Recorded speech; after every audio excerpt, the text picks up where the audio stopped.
Bonjour, aujourd'hui nous verrons les trois caractéristiques psychologiques de la rationalité des clients. La première caractéristique est l'apprentissage.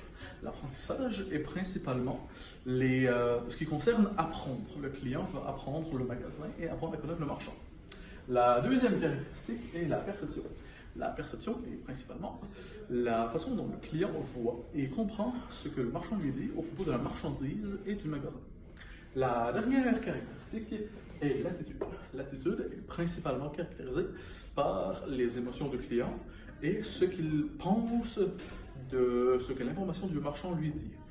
Son attitude peut aussi être influencée par les expériences avant de rentrer au magasin. Je vais maintenant déléguer la parole à mon collègue Steve. Bonjour. En général, l'apprentissage, c'est l'expérience que tu apprends au cours de ta vie, que tu as acquis au cours de ta vie. C'est aussi une façon d'apprendre sa mémoire parce que tu apprends à reconnaître les objets ou peu importe avec ta mémoire. Et aussi l'expérience client. En gros, un exemple que personne X fait affaire avec pas telle compagnie, on n'en aura pas de nom, et rencontre beaucoup de difficultés. Il n'aura pas tendance à retourner vers cette compagnie, donc il va aller voir d'autres compagnies, ce qui est l'apprentissage, qui a appris de ne pas retourner avec telle compagnie. Merci et bonne journée. Les attitudes, c'est quoi?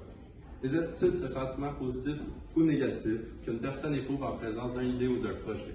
C'est l'ensemble de jugements, des préférences et des tendances qu'une personne a à l'égard d'une idée ou d'un projet qui lui amène à avoir ce comportement.